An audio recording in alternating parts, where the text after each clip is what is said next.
mayor doon. Kuya ko nga retired na sundalo ng Marines. Isang sayaw niya, 100,000 gadi. Para sa barangay naman yun. Minsan lang naman gumaya siya para makatulong. So guys, nagtaniman na kami dito, mga barangay. Ang ko sabi, uy, sundang hamon. Goodbye haro yung sundag.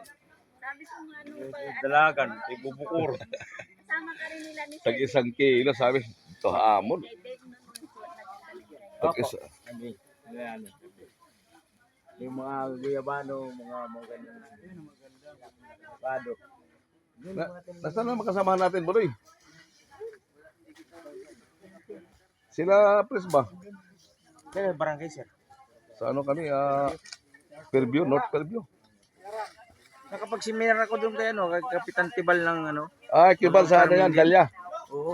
Kibal. Din doon. Oo, Oo, nakapabuhay kaya sila doon ng mga ano, yung mga cauliflower. cauliflower. Nabuhay nila doon. Tapos yung, kasi may organic silang mga babuyan doon. Yung baboy doon, doon silang sa putik eh. Talagang galing sa palengke yung mga ano nila, yung mga gulay doon, ginagawang haluan ng tawag sa ating kalamay, abu-dabuan dito. oo, Kalamay.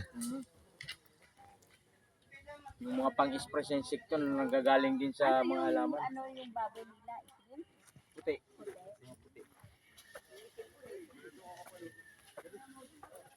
Pero yung pagkain din, galing din sa palengke lang ng mga gulay na